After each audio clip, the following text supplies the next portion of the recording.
Welcome everybody to what is probably one of my favourite podcast conversations yet. My personal journey into meditation began about 7+ years ago, and the first few years were spent listening every day to meditations on the fantastic Headspace app. So shout out to my sister who first introduced me to Headspace. But today we have the amazing pleasure of speaking with its co-founder and the voice of Headspace, Andy Puddicombe. Andy is a very good friend to Action for Happiness, and we dig into his incredible story, including his decision to leave his life and job behind to become a monk, and how the lessons he learned were transformed into meditations, stories, and videos in the Headspace app, helping millions of people worldwide. This gives Andy a great global perspective on what the common themes are, what to expect in the next 5 years, and the importance of community. Since the lockdown began, Headspace has really focused on helping those affected the most. And there are many really cool free tools and meditations for the unemployed, teachers, students, healthcare workers, and anyone who's struggling with the effects of the pandemic. So again, please do check it out. There is really nothing quite like it. But definitely, as I said, the community thing I think is huge. I think it's something that's been lost in society as it's just become a lot more individualistic and not to live as extended families in many parts of the world anymore. So I think that, having groups of like-minded individuals who can come together and actually make a difference, do positive things in the world that are making a difference. It's good to have an intention to do positive things in the world. It's arguably even better to go out and follow through and to make it happen. And I feel like those communities within Action for Happiness, I've seen that like time and time again over the years. They are going out and making a real difference. The Headspace mission aligns with the Action for Happiness one to improve the happiness and health in the world. At Action for Happiness, you can join thousands of others who are spreading a bit more happiness in their homes, workplaces, schools, and local communities. The Action for Happiness website has all the information you need for our 10 Days of Happiness program, watch talks from inspiring speakers, and our Exploring What Matters course, which is helping people and groups worldwide. All the information is online, and we're here to answer any questions you have. Don't forget to like, subscribe, and follow to keep up to date with all of our content. Find out more at actionforhappiness.org. Join the movement and be the change. So Andy, really appreciate that you're doing this, and what an honor it is to be talking to you. So the relationship between yourself, Headspace, and Action for Happiness actually goes back many years now. And indeed your friendship with our director, Mark Williamson. How did you guys first get introduced? Well, first of all, hi, Guy. Thanks for having me on. Yes, well said. And yeah, Mark and I, we were both doing a BBC, I don't know, I forget what the morning show's called over there, but you know the one. Yeah. And they took us up to a place up north, and they had a group of people together, and we were discussing different ways of increasing happiness, decreasing stress. And Mark was there obviously talking about the role of Action for Happiness. And I was there talking about mindfulness, and we shared a train journey and many conversations in the hotel up there. And yeah, I think first of all, I just love what you guys do. I think it's such a valuable thing. I know so many people who have benefited personally from it. And I feel very happy to be involved in any way. Oh, that's awesome. So you're the co-founder of the wonderful Headspace app. And for our listeners, it's a truly fantastic tool to learn all about meditation and mindfulness and to develop a practice. But it's also a company on a mission to improve the happiness and health in the world, right? And it aligns perfectly with the Action for Happiness mission, which is to build a happier and more caring society. Yeah. And it's why we love the great work that you're doing as well. It would be wonderful to kick this podcast off by telling our listeners who may not know your journey, and also for creating this incredible Headspace app. Now, I'll caveat by saying that I've heard your amazing introduction on the Russell Brand podcast, on Simon's podcast, and the School of Greatness podcast. So you're still not bored, Guy. I mean, you're still not bored of the story. It's such a fantastic story. Like we said, a movie could be made of it. And, there's no better person to say it. You probably said it a million times now. So please, if for the first couple of minutes, that would be a great way to set the scene. I'd be happy to. Thank you. No worries. I've been incredibly sort of fortunate, really.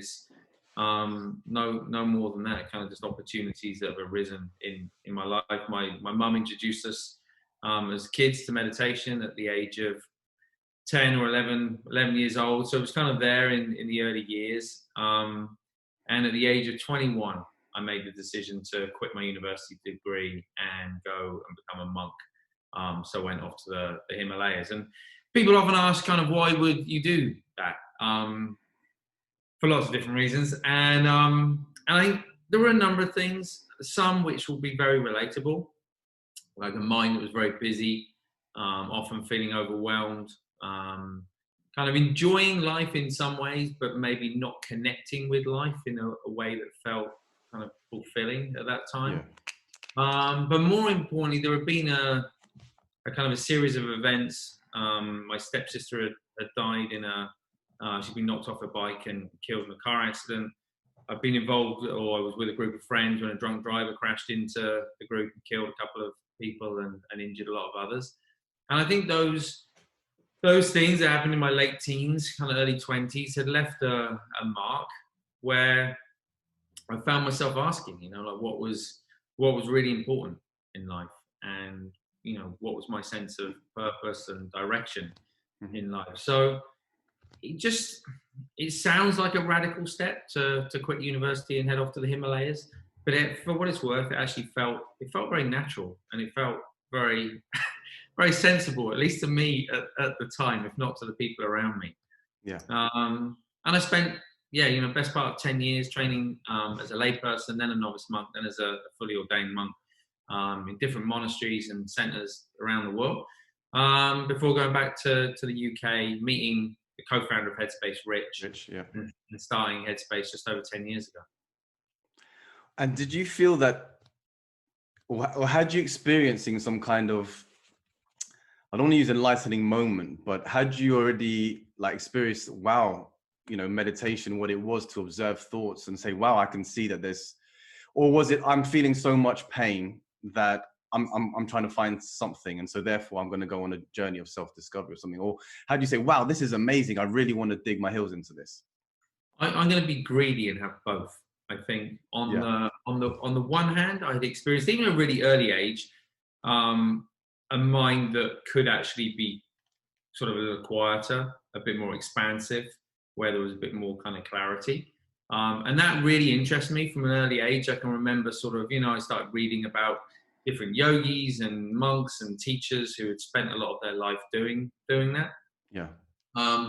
So on the one hand, there was that, and on the other hand, there was an element of wanting to escape. So I would say it was part search in what I think most people think in a more sort of positive way, and it was part escape, kind of needing to actually remove myself from the discomfort and the distraction of my everyday life, so that I could actually just better understand what was happening in my mind and in my life at the time. And in that 10 plus years of back and forth, was there a particular moment in that period where you felt a profound learning, where it was like, yep, it wasn't purely just the observing the thoughts and doing the wax on, wax off, but it was actually the benefits of it was like, wow, this is something really profound? Yeah, I mean, I think that is the journey, and I think the journey is the journey of a lifetime. So I still think of myself as a student of this, and I still get angry, still get frustrated. Of course. And I still have those moments where it's a funny thing. I kind of think meditation is interesting. I feel like you can, maybe you do it for a month, and at the end of the month, the penny drops, and it's like, okay, I get it. This is what it is. And then a year goes by, and then another penny drops, and it's like, okay, I thought I knew, now I know what it is. And it kind of continues and continues in that same way, until eventually we're just comfortable in our uncertainty and in not knowing, and just being open to life as it unfolds, either within meditation or outside of meditation. So sorry. No way. You go. Yeah, I mean, there have definitely been kind of pivotal moments, though, There was one in particular that I remember in. I was in a long-term kind of retreat, and I definitely experienced my mind in a different way in that retreat, with a different sense of connection to people and the world, Yes. that I hadn't really kind of had before. And that definitely kind of took me off in a slightly different path, and has pretty much led to where we are now. Yeah. And the different styles of meditation that I've heard you refer to before, like a Burmese tradition and the Tibetan tradition, and for myself and for listeners who don't know that side to mindfulness, we know Yeah. what you've introduced and what the Yeah. science and what John Kabat-Zinn introduced. Is it a process of you taking the best bits from each, or finding what are the themes that remain true to each? Like Bruce Lee and taking a bit of, jujitsu and a bit of that to make his own style of Jeet Kune Do. Would that be a fair description of it? I mean, it's rare that I get likened to Bruce Lee. Hey, Are you the mindful Bruce Lee? I'll take it. You know what I mean? Like a mixed martial arts, but a do. mixed mental arts, if you will, I think, I would say it's basically kind of how, over time, all of those practices have impacted my own learning, my own understanding, and definitely kind of informed the way I teach. I've never really thought about it in a structured way of, okay, I'm going to look to this particular tradition and take this bit, and this tradition. And it's just kind of how having gone through that process. Yeah. This is kind of how I've come out, and these are the bits that have stayed with me and that feel most relevant. I'd say with some of the Tibetan stuff, that's maybe a little different, because some of the techniques are so kind of steeped in tradition and ritual, and they're often very kind of visual, and some of those wouldn't necessarily work in a secular context. So there are personal practices that I have that I don't necessarily bring into kind of public teaching and into Headspace, but more, I think your description of kind of trying to take the best of everything whilst not losing any of the authenticity and essence has been the goal. Yeah. And just to be clear, although it's the mindfulness of meditation is heavily rooted in history in Buddhism, it's I don't want to use the word a secular practice, because whether you are a believer or a non-believer, it still has beautiful, you could still be mindful, you could still practice mindfulness and enhance your belief, or enhance whatever aspect or whatever your personal view is, right? Yeah, and I feel it's a really important point. One, nobody owns compassion, nobody owns awareness. Not any one country, culture, religion, tradition.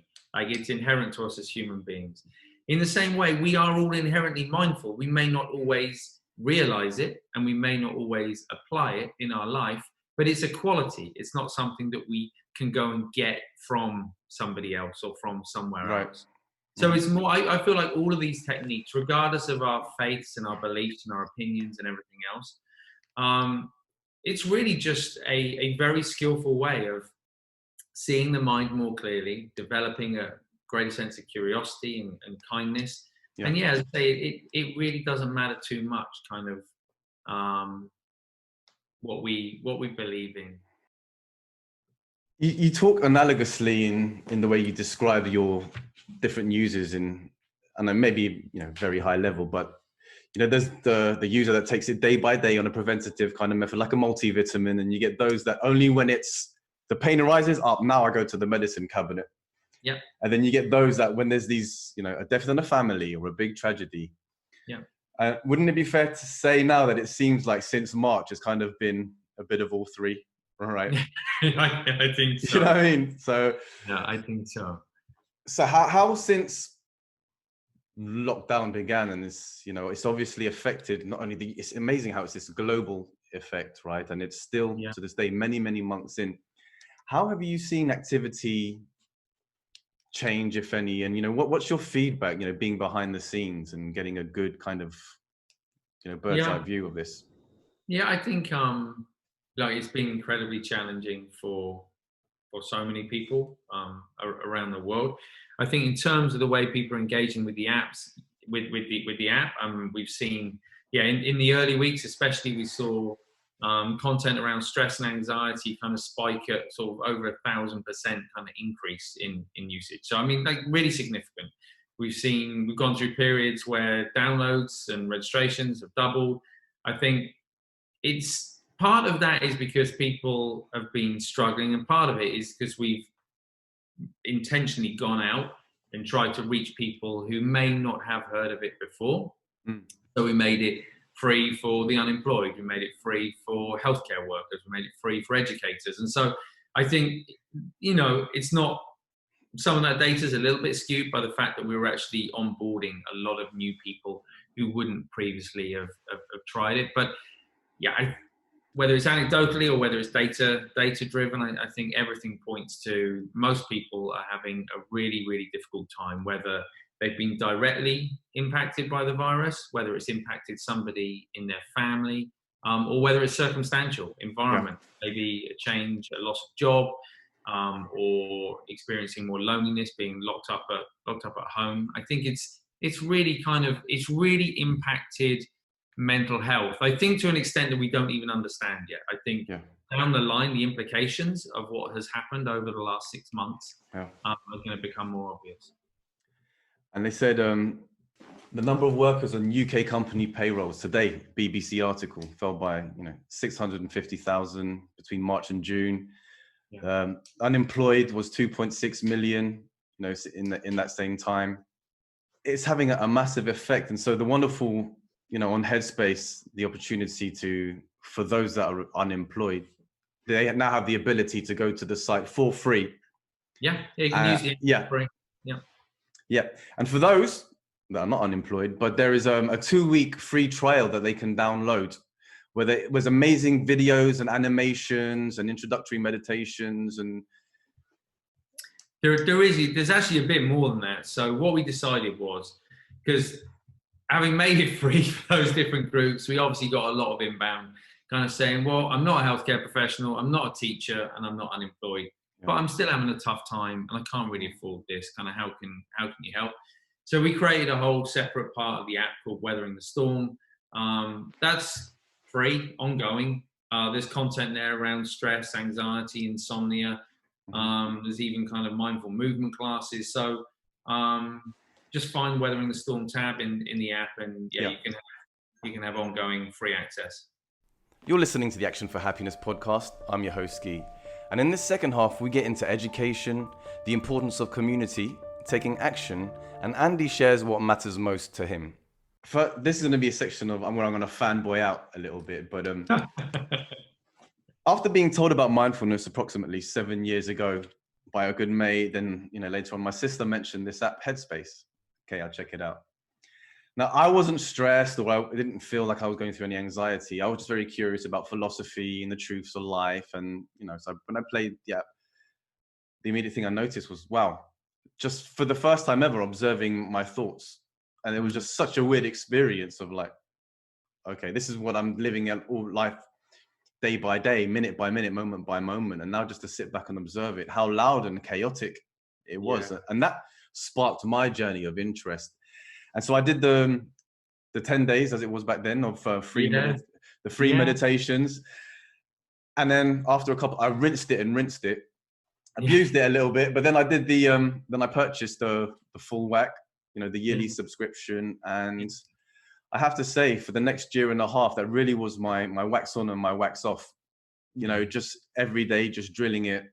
And I just want to say a big thank you, because that really opened doors, not just only to less stress and to less anxiety, but just the whole perspective in which I see the world now, the new lens. And it's something that's become a passion of mine. The podcast has developed to be more about mindfulness. That's why I've had Daniel Goleman, John Kabat-Zinn, Mathieu Ricard, and it's all formed in that direction now because of this journey. And if your love of life is about truth and the big questions in life, mindfulness is and meditation is a wonderful tool that you can use to start peeling away. So I really just wanted to say thank you for that and get an opportunity now that we're here face to face. My pleasure. Thank you, Guy. Thanks for. Genuinely, it doesn't work. It doesn't exist unless folks like yourself, Exactly. kind of use it and get benefit from it. It's why we started it, and it's It's just amazing. it's always nice to hear when people have had a positive experience from it. Yeah, and so when I teach meditation or when I have these conversations, it's like Headspace. That's the default. And it's Thank you. again, thank you. Thank you. So Headspace contributes significantly to the science and research being done behind the benefits of mindfulness and meditation. Just a couple of quotes from the site. So Northeastern University found that 3 weeks of Headspace increased compassion by 23% and reduced aggression by 57%. Headspace improved focus by 14%. Only 10 days of Headspace reduced stress by 14%. So how much do you guys in general contribute to the wealth of research? And perhaps can you share a little bit more of, like, how important for you is that research element of it? And what have you got in the works now, as far as, because you're saying, I can imagine the number of people that are constantly giving you data and stuff, and how we can use that to help others. Yeah, it's hugely important. Our second paid hire back in the day was a scientist, because we felt really early on it was going to be important. It was going to add credibility to what we were doing. To have that, our very first study was actually done in the UK. It was done with Google and Roche pharmaceutical company, and it was kind of a workplace sort of study. That went on to be a sort of a published paper, but we now have 70, I think over 70 clinical trials kind of either finished or in process. 20, I think over 25 of those have been peer reviewed and published now. We have a team, I thought it was about 20, but I found out the other day it's about 40 in our healthcare department, and that's their full-time kind of job, is to, one, to help further the study and understanding of mindfulness. But also it's for us as a company to work out how we transition and how we can be more integrated into the healthcare system. Yeah. So in clinical environments, moving from, right now we are recommended by therapists and doctors, but this would take us to a place where we can actually be prescribed, where health insurers out here in the US could pay for it. And it would be, it's a slightly different kind of offering. But for us, we feel like that's a really important place to get to, so that we can genuinely reach everybody who needs it, not only those people who can afford to pay for a subscription, but to ensure that everyone can have access to it. Yeah, and in the corporate trainings that you do you find that it's more driven by the senior management and then it trickles down, or have you found that it's more the demand from the employees that trickles upwards, or is it a combination of both? It really is both. I think where we've seen, I think the most common scenario is that somebody uses it internally, or a group of people use it internally. Right. They're raving about it. They will go to their HR department, and then that will escalate and it will become a conversation. That's probably the most common. I think, that said, where we've seen it work best is where either the senior leadership team or the CEO actually becomes an advocate for it. So in Starbucks, for example, having the CEO and the senior leadership team kind of say, okay, this is what we're committing to. Here's 400,000 kind of subscriptions for the team. That kind of messaging goes a huge way, because it kind of gives everyone permission. Yes. That if that team's saying, we're not just going to give this to you, we are encouraging you to use it. We are encouraging you to find time within your working day to pause and look after your mental health for your own benefit, also for your colleagues, your families, and our customers. So I feel like that's kind of where it works best, where you get it coming from both sides. And a lot of research has been done with kids. Yeah. And you have programs from every age, basically, right? The 0 to 5, 6 to 8. And as a father myself, and I know you are a parent, how important is meditation for our youth? Again, in line with your mission, just to get it out there. How is it key? Is the youth and the children, is that one of the reasons why? I think so. I mean, Look, it's interesting. We've worked a lot with schools. So one of our kind of commitments was to make it free for teachers and schools and children, students. And I think part of the thinking, I don't know if you've ever seen that Dalai Lama quote, it's if every child under the age of 8 learned how to meditate, there would never be another war or something. Mm-hmm. Yeah. I think it's optimistic, but he's allowed to be, right? I think the sentiment of it, though, I think is true. If we don't give children as they're growing up the skills and the tools that they need to be happier, to be kinder, to be more open, to be more curious, to be more patient, to be more generous, to be more loving and respectful towards one another, I really kind of worry that we will continue in this cycle of behavior where we see things like conflict, disparity kind of arising in the world. So I feel like on the one hand, it still needs buy-in. It needs, when we work with a school or a school district and through the authority, we still need the buy-in of the school. We need the buy-in of the teachers, the buy-in of the parents. But ultimately, unless we can actually give the next generation and the generation after that the tools they need, then I'm not sure we're really kind of going to shift our collective behavior. Yes. So my hope is that starting really young and making that feel like it's just part of what we do as human beings, that can be a really valuable thing. And although I can see how it could help with concentration in the classroom and just when there's quiet, the teacher, just a better learning environment for memory and for, especially for the teachers as well. Yeah. But in the research, is there anything to point to improvement in exam results? Off the top of my head, I don't know. Mm-hmm. I suspect there is at university level. I'm not sure at high school level. There's definitely some interesting research around attendance and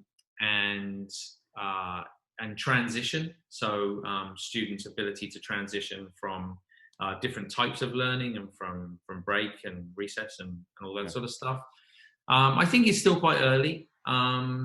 And I think the bit that I'm most interested in, it's a little bit like the workplace stuff. I think initially everyone was interested in, okay, well, is it going to make the workforce more productive? Are they going to be more focused? Are they going to have less? The bottom line, basically, yeah. Exactly, the bottom line. Yeah. And I would say that has shifted over the years. Mm-hmm. And now it is about the bottom line, but there is a genuine conversation about how can we actually create a happier, more compassionate environment. And my hope is the same will happen in schools, that it won't be mindfulness is a great kind of tool for helping kids focus more. It will be, actually, mindfulness is a great skill for encouraging a greater understanding of ourselves, of the people around us, and a more compassionate and empathetic kind of outlook in life. Because I think that's where you get the real kind of movement. The focus bit's fine. Kids will learn. They'll be okay. I feel like the compassion bit is often the bit that's missed. Yeah. And with a 4-year-old myself, what kids do you have, by the way, Guy? So I got a 4-year-old boy and a 9-month-old baby girl. Okay, congratulations. Thank you. But I've sat him down with me to meditate, and he humors me. He'll do 10 breaths with me, then he'll run off. But what advice would you give as a parent? And you obviously have raised kids yourself. So without doing what my dad to me with piano, just like practice, till I became very good at it, but didn't want to do it anymore.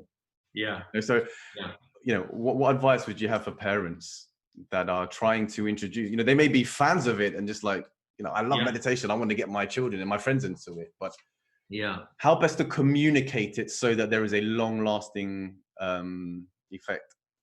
Yeah. Well, look, I'm still in the early stages myself. They're 3 and 5 years old, so I'm still experimenting with some of that stuff myself. Mm-hmm. I think the most important thing is to create an environment that is conducive, that's inviting, and beyond that, not get too kind of heavy around it. Almost as if to say, okay, hey, I'm gonna do this exercise at this time. It's gonna last. You keep it short. a minute, 3 minutes, something like that. Come and join me. Come and do it lying down. Kind of make it feel a bit more like a game, a bit less Gamify it. serious. Yeah. Yeah, and my own experience has been some days, same as you, kind of. My son will actually, or both of them sometimes, will sit there or will lie there and actually do a short exercise together. At other times, one of them or both of them might get up in the middle of it and just start running around and making funny noises and throwing things. And I think that's fine. Like, in the spirit of meditation, we're not trying to contain. We're not trying to kind of force a change. We're creating an environment where change is possible. So if you think of that, like, outside of the mind, externally, we want to do the same. It's kind of like, okay, there's an opportunity here. If you feel like doing it, it's fine. If you want to stay still, it's fine. If you want to move, it's fine.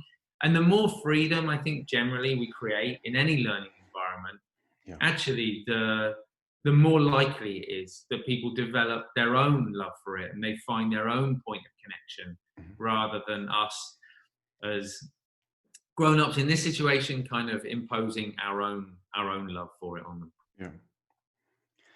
And how is it that you decided to live in the States? How did that come about?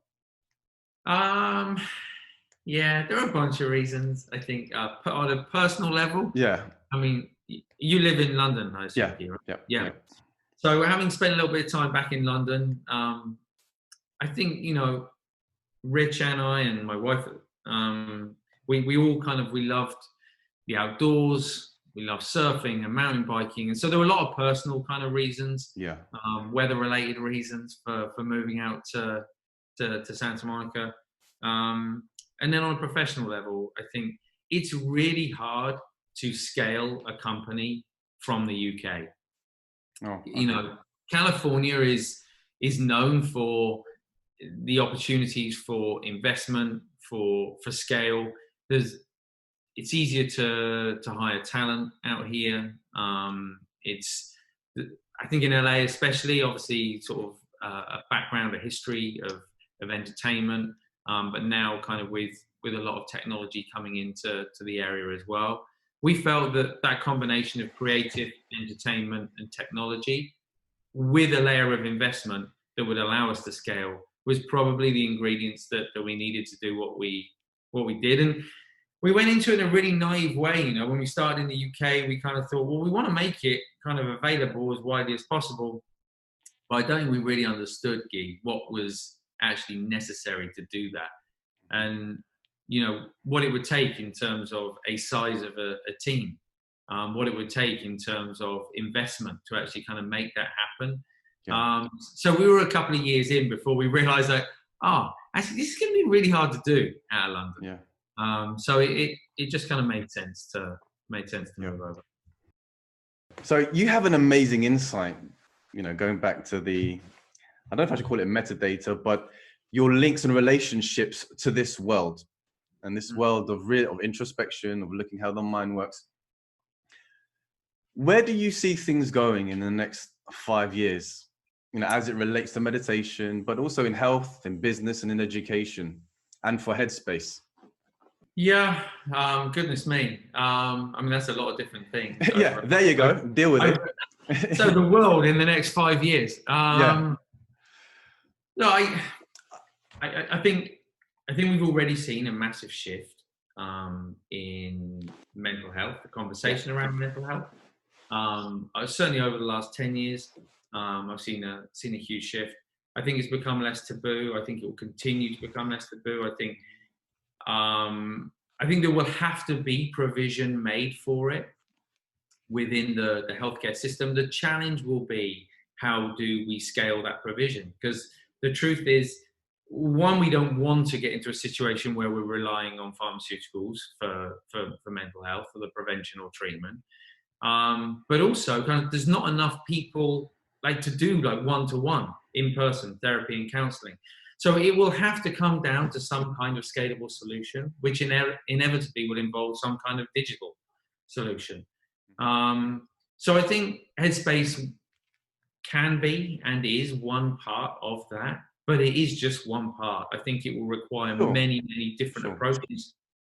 But I guess the thing that makes me most kind of happy is that at least we have got past this point of hiding the fact that mental health is really difficult for many, many people. And that often there aren't the resources available to approach it. So my hope is that that's sort of moving in the right direction. Apps have obviously become a lot more popular. When we started, there weren't any for meditation and mindfulness. There are now, I'm told, over kind of like there's thousands, maybe 5,000. So there's a lot out there. I think the challenge is going to be, how do we ensure efficacy? And how do we create a landscape where people actually know what it is that they're doing? Because as all these things have come along, there's relaxation, and there's different types of meditation, there's mindfulness, and it's all kind of mixed up together. And so I think there will be a greater need and probably a greater call, either from consumers or from authorities, to somehow kind of find a way of, assessing these tools, and making sure that, that not only that they work, but that they're safe, and that you can trust kind of what you're doing. So I'd say that healthcare piece, we felt so strongly about that as an idea, that we created a subsidiary, Headspace Health.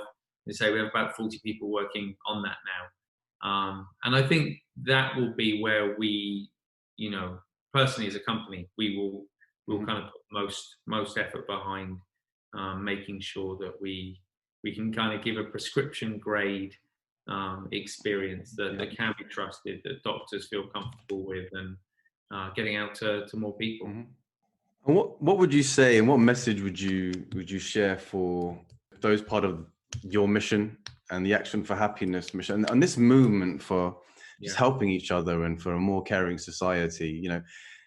What action do you think people can take, and what advice to help with this movement and to get it to where you see it needs to be?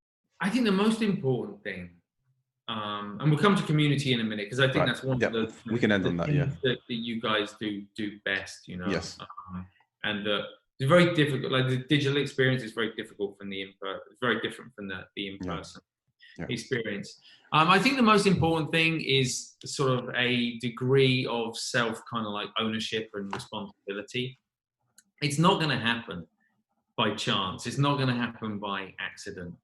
We all have our own role to kind of play in it, and taking some responsibility for that, in not only looking outward to what's going on in our communities and our families and everything else, but also what's going on inside. Because if we are not at peace with ourselves, it will be very difficult to be at peace with the world. So I think having some kind of self-care routine doesn't have to be meditation. I think of it a bit more broadly. I think about it in terms of movement and meditation, and the food we eat, making sure they're getting enough sleep, making sure there's an area or an element of play or joy kind of in your life. Like, trying to ensure that, and I know it sounds like a lot of things, but actually there's often room for those things already in their life. There may be things that we're already doing, but we're not approaching them in a way, kind of it's a sort of a positive way. So I think having that area of self-care for oneself, and then thinking kind of, okay, well, we don't have to necessarily go out there and sort of be evangelical in our approach. That's not always the best way of encouraging people. Sometimes it's more about the friendships we develop and how we kind of show up in different places. And people see that, and they like maybe kind of the idea of that. And then they're kind of intrigued, and they become sort of more invested themselves. Right. But definitely, as I say, the community thing, I think is huge. I think it's something that's been lost in society, as it's just become a lot more individualistic, and not to live as extended families in many parts of the world anymore. So I think that, having groups of like-minded individuals who can come together and actually make a difference, do positive things in the world that are making a difference. There's always this, I feel like intention is the most important thing. It always comes back to intention. Right. But it's also really nice when the intention is manifested, when it actually becomes something and it's expressed. So it's good to have an intention to do positive things in the world. It's arguably even better to go out and follow through and to make it happen. And I feel like those communities within Action for Happiness, I've seen that like time and time again over the years. Yeah. They are going out and making a real difference in the community. Yeah. And then just a final thought is the temptation, I think sometimes, and this is something we grappled with internally as well, when you think about impact, we tend to think about impact. It's often confused with scale, right? So people often will ask kind of about Headspace, and it's kind of, well, how many people are you impacting? And it's like, okay, well, we reached like 70 million downloads or whatever it is. And but actually the thing that resonates the most is when I meet a single individual and they tell me the impact it's had on them or it's had on someone in their family. I don't think the two things are like mutually exclusive. I think we don't have to worry too much about the numbers and the scale. Directly benefiting another human being, having an impact in your own community, your own local community, it's so valuable. And the ripples that go out from that will inevitably impact many more people who we may never even get to know or meet. Mm-hmm. All right, so just two more questions there, Andy. And again, thank you. So this has been awesome. Like I said, geeking out here. But has there been any thoughts about creating like a Headspace uncut or a Headspace, because when I was, like I said, after a year of doing the meditations, I felt there were so many questions and it was just but I felt alone in a way because I felt that, is it just me? It must just be me. And I was having these amazing experiences and,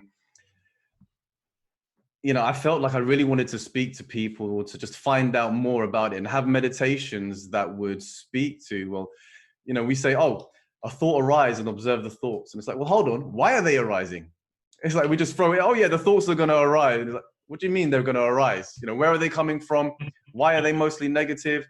Why do I feel crappy with a bad thought? Why do I feel, and all these questions. And then, well, who's observing the thoughts? If I'm seeing all these thoughts and I'm the observer, and then you start to, then I am not my thoughts. And then that starts to bring in all these other questions. And, we know, you and Russell spoke about, it does get very deep. And I know there's a deliberate intention not to delve too much in Headspace, because that's not what it's primarily there for. But I'm sure with the masses of people that are doing to this, it's like, it's like this flower that you reveal stuff about you inside that you never knew existed. And it's just so... Although the benefits of mindfulness are X, according to Headspace, but there's also these benefits and these benefits and these benefits to eventually enlightenment or some kind of spirituality. So has that ever been a thought to, for like round 2 or 2.0 or something like that? I think everything is possible, Yeah. Or is the demand there rather? Has that been a massive demand? Do people, write in or... We've had everything from, we've had people who've written in who have gone on to travel to Southeast Asia and to India and actually become monks and nuns themselves. Yeah. At one end of the spectrum, all the way through to, kind of people still kind of in their family situation, but kind of, uncovering things and experiencing things they didn't know about them before. I think it's really interesting though, kind of, the idea of almost kind of like leveling up, and I understand it. At the same time, like I always come back to this idea within the Tibetan tradition. This is particularly true. They, because the idea of sort of spirituality existing in almost like a separate kind of realm, or enlightenment even existing in a separate realm. They kind of take a different approach, and it's more kind of, look, you can find spirituality anywhere. Like you can find it in Headspace, you can find enlightenment in Headspace. Maybe not the enlightenment that we have in our mind, we give it, more about a stability of being present moment to moment throughout the day. And when we have so much stability in our day, that's kind of fairly constant, then we could talk about kind of having a more enlightened experience or a more sort of spiritual experience. But even what you're saying there, for many people, is an amazing, enlightening experience. Just to have that balance, what you're talking before we talk about spirituality. Like, I'm just saying, wow, just for me, so if I want to spend the next 2 hours not thinking about my meeting next week, that is like a superpower almost. Right? Yeah, So, absolutely. But I only say it because sometimes I worry that there's a separation in our lives, and it's almost kind of like, oh well, if I keep meditating, then maybe one day I will be enlightened. No, you are already enlightened right now. You are fully enlightened. Maybe it's not realized in every moment. Maybe sometimes it's obscured by the busyness of the mind. But I feel like coming at life from that perspective actually is very liberating. It gives us we're able to relax in our practice of mindfulness. We're not constantly striving to to find something else outside of ourselves. Yes. And in letting go of that kind of striving, we more easily kind of settle into life. But I think there's definitely the opportunity. So some of those aspects you spoke about, they came up so frequently, we actually turned into animations. So some animations people know about, they know Headspace, the blue sky, and there's a bunch. We actually have about 60 in total, and some of them are more kind of existential in nature, like what is emptiness, where are thoughts, how do we find thoughts? And we thought that was a really kind of helpful way to approach it. And then sometimes we run events and workshops and things where people have the opportunity to kind of dig into some of those questions. Yes. But yeah, hopefully it will continue to sort of get broader. Yeah, because I mean, and I'll drop it after this, but when someone says, well, what's the benefits of mindfulness? It's like, all right, well, if you really want to know, if I could get into Andy's mind and you say, okay, well, what's the benefits of mindfulness? Okay. You know what I mean? It's going to be so different to what we see, well, what the public, or what is the general understanding of less stress, more. I think that's right. Rather than saying, if you're really asking me what the benefits of mindfulness is, and not only mindfulness itself, but there are other tools that one can use, but like self-discovery, then all the way to enlightenment. I mean, enlightenment is possibly one of the benefits, and there's so many beautiful enlightening moments along the way where that reducing stress and better sleep is a mere byproduct of that. If we were to ask genuinely what is some of the benefits you can get, and we were to list them out, we'd ask all the sages, we'd ask you, then we would see how actually there's not much of the benefits in this first chapter, if you like, but yet it is so, do you know what I'm saying? I do, absolutely. I don't know if they are different necessarily. And I say that because I feel like everybody comes to meditation or mindfulness with a need state, regardless of whether they're looking for enlightenment or whether they're looking to solve the need state. So let's say the need state is I can't sleep, or I'm stressed, or I keep having arguments. Like that is a need state. And if I think even back to my experience, why I went off to the monastery in the first place, I didn't know how to deal with. I felt stressed, essentially. Kind of, I had too many thoughts and I didn't know what to do with them. Had I not experienced that, I wouldn't have begun a journey which gave me a greater understanding of my mind, or of mind more kind of broadly. So I feel like they're almost inseparable. It's almost like the need state is what finds us, and is the gateway into that journey. But ultimately, it's not. You can't really sort of split them out. Right. Awesome. Well, we'll end on this, Andy. So, an action for happiness question that we love to end on. Sure. And I'd love your take on this. Is what matters most? I think the genuine intention to benefit others, and it sounds cliche, and it may not always be what first comes to mind, but when we focus on the happiness of those around us, we are more happy ourselves. That doesn't have to be the reason for us doing it. It's enough to do it just because it makes other people happy. But a lovely side effect of that is that we are happy ourselves. Scientifically proven as well. Yeah. Absolutely. Yeah. So I think just trying to come back to that as an idea, whether it's through our meditation practice, whether it's in everyday life, whether it's through our family life, whatever, like coming back to that idea that it's not my happiness and your happiness, is our happiness. It's not my happiness and your sadness, is our sadness. And once we start thinking about it in that way, like the world starts to change. Yeah. Our world starts to change internally, and externally we start to see a shift in our community. So that would be my beautifully said. Beautifully said. All right, again, the Headspace app and headspace.com, like I said, for me, life-changing. Those meditations, the explanations, the graphics, the gamification of the progress and stuff, truly, and the work that you're doing as far as achieving your mission, it's truly something that I respect, and so happy that you can join us here today on the podcast. Thank you very much for having me, and needless to say, at this end, it's a big team effort. So a shout out to the Headspace team. Yes, especially Priyanka, who we've been back and forth on email, and she's done a wonderful job of making this possible. Thank you. Yeah.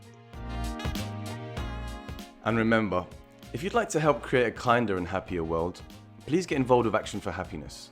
You can join thousands of others who are spreading a bit more happiness in their homes, workplaces, schools, and local communities. Our website has all the information you need to sign up for our Exploring What Matters course, and also details about facilitating one yourself. All the information is online, and we're here to answer any questions you have. Don't forget to like, subscribe, and follow to keep up to date with all of our content. Find out more at actionforhappiness.org. Join the movement and be the change.